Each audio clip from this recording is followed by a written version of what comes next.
Assalamualaikum Tuan dan Puan, saya Rahmatul Husni ingin berbagi seputar pendidikan Islam. Topik kali ini adalah tentang metode belajar ulama salaf. Kenapa ulama salaf? Karena yang kita tahu bahwa ulama salaf itu sudah melahirkan karya-karya, mereka begitu produktif semasa hidupnya, dan kita banyak belajar dari karya-karya para ulama terdahulu. Sehingga kita perlu untuk tahu bagaimana sih metode belajar para ulama ini sehingga bisa melahirkan generasi yang sungguh-sungguh dalam keilmuan, bisa melahirkan karya-karya yang bermanfaat bagi semua orang dan bisa dibaca oleh semua orang saat ini, tidak lekang oleh zaman dan tidak terhapus oleh pergerakan massa. Ulama salaf ketika belajar itu mereka yang pertama sekali mereka mendahulukan adab sebelum ilmu. Imam Malik berkata, sebagaimana juga dinasihatkan oleh ibunda beliau, bahwa ketika Imam Malik belajar kepada seorang guru, ibu Imam Malik berkata, engkau pelajarilah adabnya sebelum mempelajari ilmunya. Kenapa? Karena memang luar biasa sekali ketika orang mempelajari adab sebelum ilmu, maka ilmu itu benar-benar berkah dalam dirinya. Akan tetapi jika hanya belajar ilmu tanpa diiringi oleh kebeningan jiwa dan akhlak yang mulia, maka ilmu itu seolah tidak membekas dalam hidupnya. Kemudian Yusuf bin Al-Husain juga mengatakan bahwa dengan mempelajari adab, maka engkau jadi mudah untuk memahami ilmu. Sebab ilmu itu tidak masuk kepada hati yang kotor. Ini ibaratkan cermin, maka ilmu itu menembus kaca yang bersih. Adapun kaca yang misalnya kusam atau kaca yang tidak dibersihkan itu tidak ditembus oleh cahaya. Ibaratnya ilmu itu adalah cahaya. Dan ketika kita belajar adab, maka terkadang ilmu itu masuk ke dalam sanubari dengan tidak disangka-sangka. Jadi ibaratnya Allah lah yang kemudian mengilhamkan kepada kita permasalahan-permasalahan yang dipelajari atau ilmu yang sedang digeluti itu.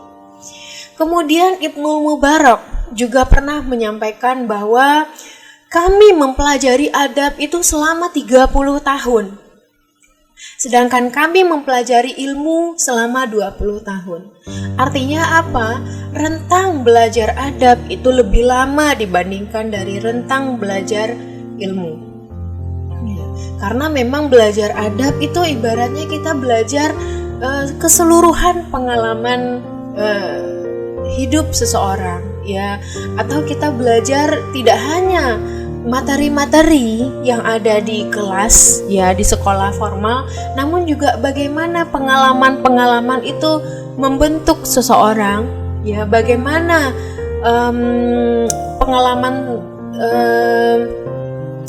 bagaimana hikmah yang diambil seorang guru atas hal-hal yang sudah terjadi dalam hidupnya. Itulah mengapa belajar adab itu lebih lama, bahkan sepanjang masa dibandingkan rentang belajar ilmu.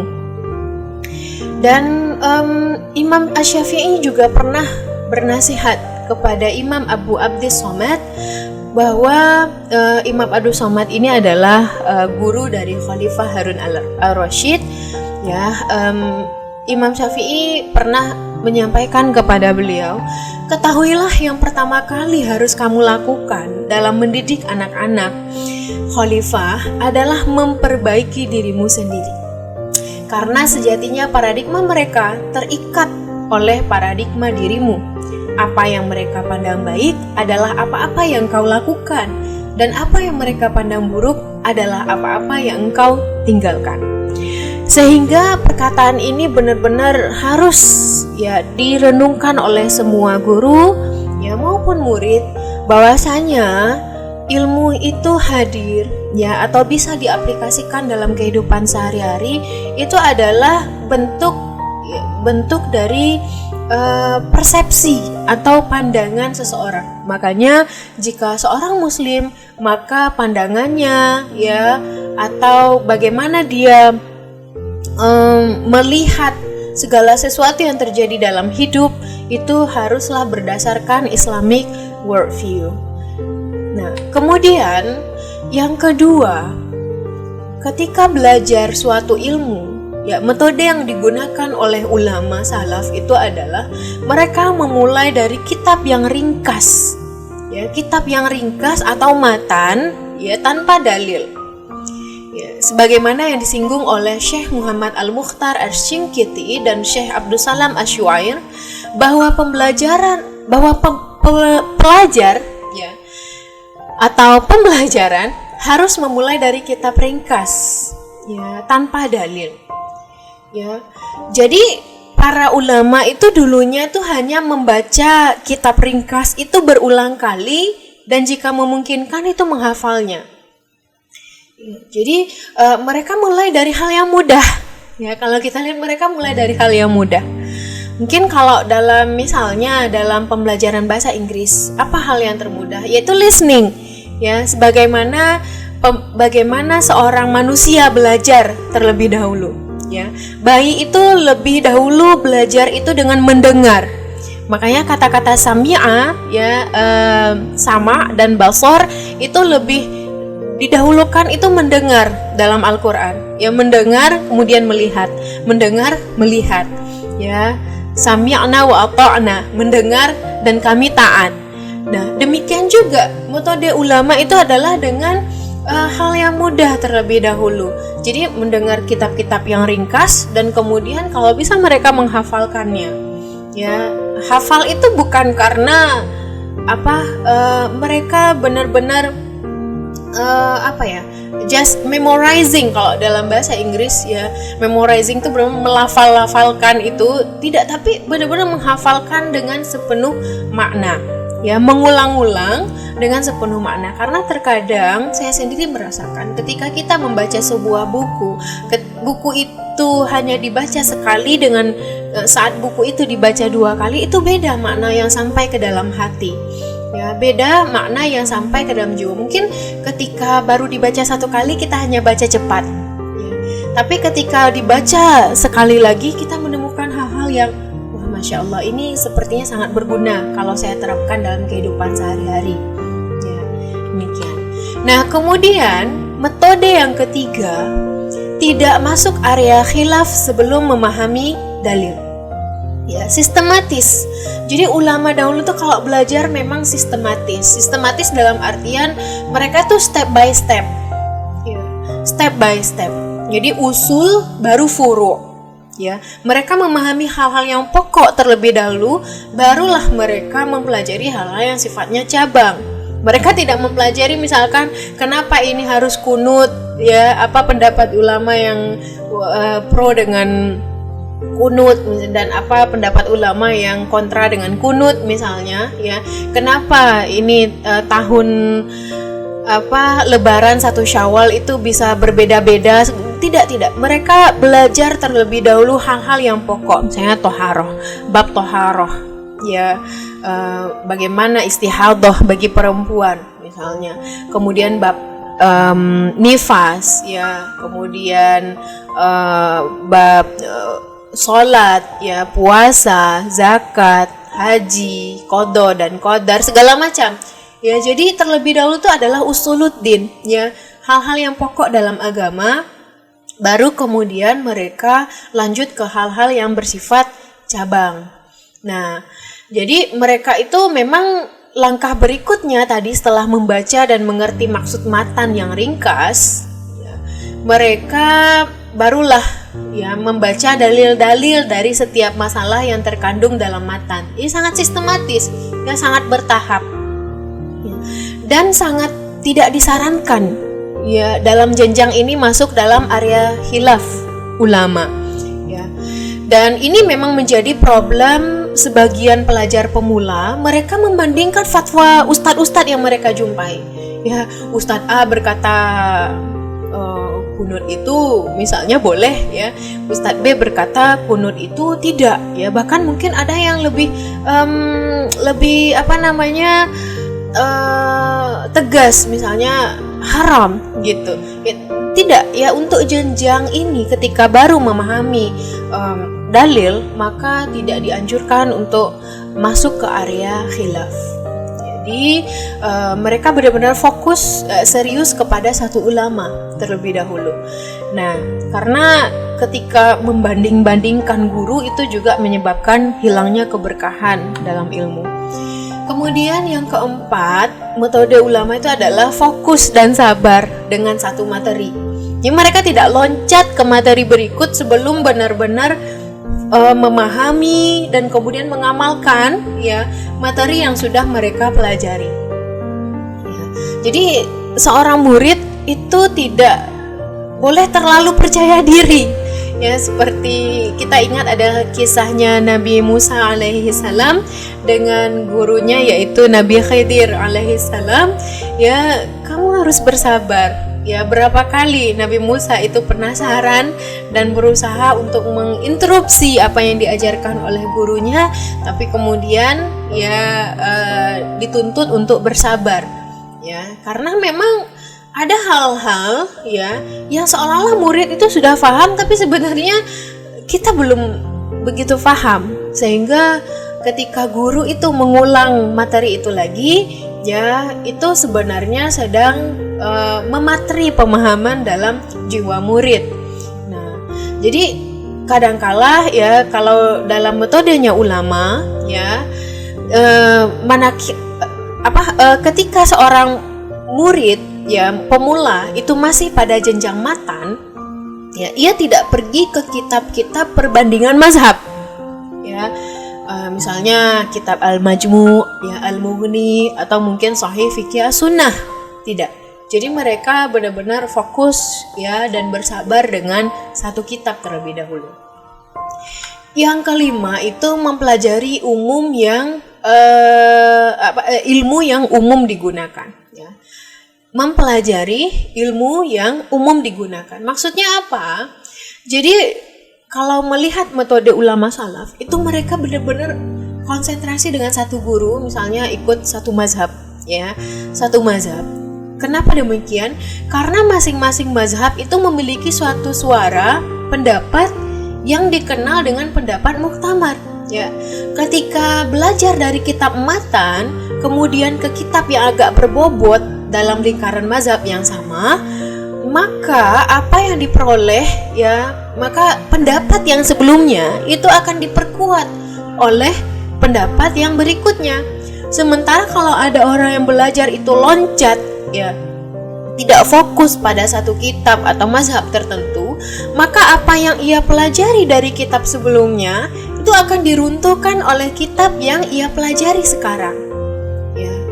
Sehingga dia akan bingung, ya, karena dia seorang pemula, ya, karena ini untuk murid pemula, ya, karena kita sendiri pun mulai dari tahap pembelajaran yang awal gitu, sangat awal sekali. Makanya misalkan dalam contohnya belajar bahasa Inggris, karena saya mengajarkan English for Islamic Studies gitu, ya, itu benar-benar grammar itu pun ada tingkatan, ya, basic grammar, kemudian baru lanjut ke intermediate level, baru setelah itu lanjut ke advanced grammar.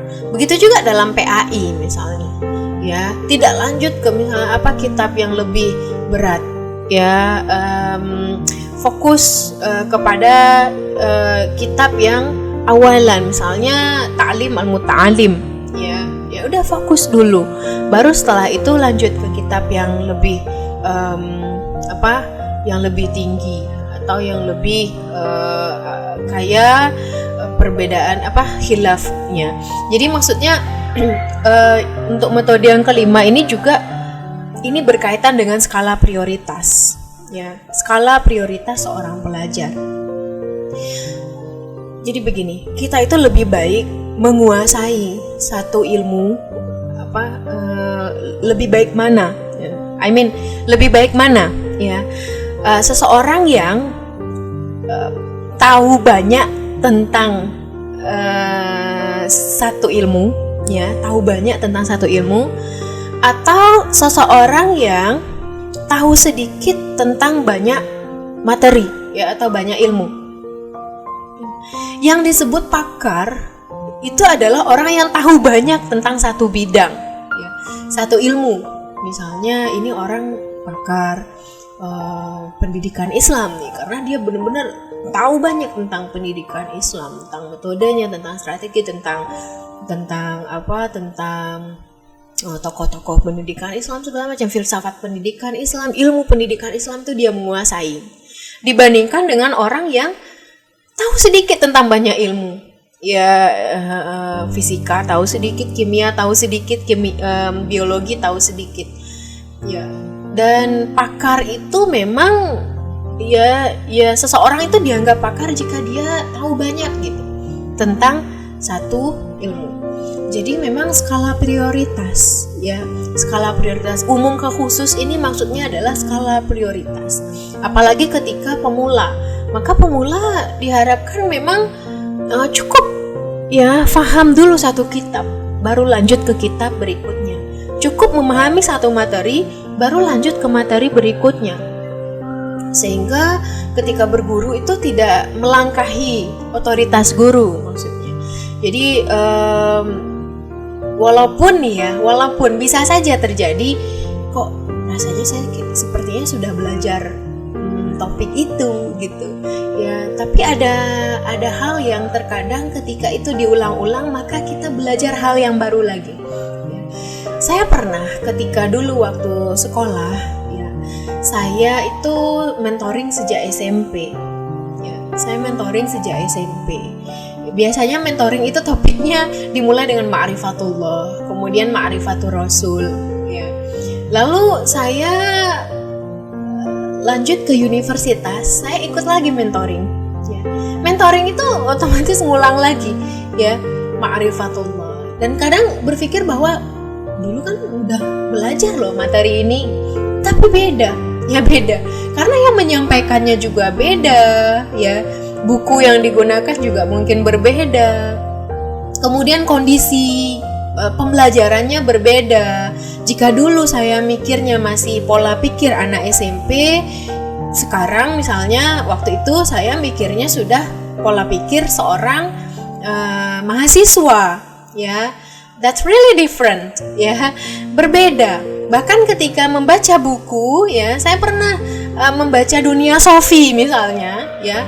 Dunia Sofi saya baca ketika saya masih kuliah S1 dengan saya baca Dunia Sofi sekarang ketika saya sudah menjadi seorang ibu, ya, itu berbeda makna yang sampai ke dalam jiwa, ya. Karena memang Syed Naqib Al-Atas mengatakan bahwa ilmu itu bukan sekedar pengajaran, ya, atau materi-materi, ya, bukan sekedar membincangkan topik-topik atau tema tertentu, itu tidak. Tapi ilmu itu adalah makna yang sampai ke dalam jiwa, ya, makna yang sampai.